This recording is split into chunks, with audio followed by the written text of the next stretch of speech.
Good evening সবাইকে, একটা ঝকঝকে তকতকে মিনি ব্লগ নিয়ে তোমাদের সবার সামনে আবার হাজির হয়ে গেলাম। বিকেলবেলা রেডি সেডি হয়ে কোথায় যাচ্ছি বলো তো? আরে দাঁড়াও দাঁড়াও, একটু ওয়েট করো, সবটাই বলবো তোমাদের। দেখো, তিনজনে মিলে বেরিয়ে পড়লাম স্কুটি করে, যাচ্ছি জগদ্ধাত্রী পুজোর মেলাতে। আমার বাড়ির খুব কাছে পরশুতলে ইয়াংস ফেডারেশন আয়োজিত এই মেলা আর এই পুজোটি হয় প্রত্যেক বছরের মতো। এই বছরও আমরা চলে গেছিলাম সেই পুজোতে।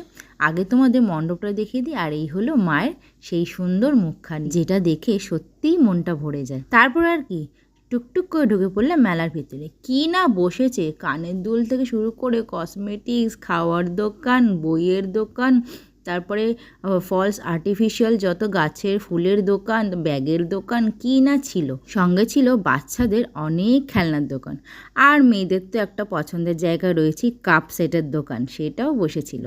সঙ্গে ছিল আমাদের ফেভারিট সেই চিকেন পকোড়ার দোকান, এই যে চিকেন পকোড়ার দোকানটা, আর সঙ্গে ছিল কটকটি, জিলিপি, এইসবের দোকান।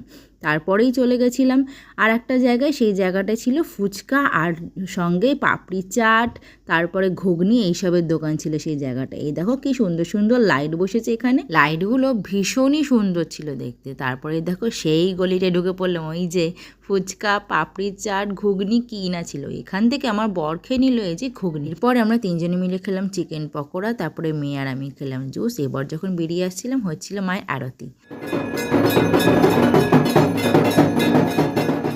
এত সুন্দর আরতি হচ্ছিল, না দাঁড়িয়ে আর পারলাম না, খানিক্ষণ দেখে তারপরে চললাম বাড়ির পথে।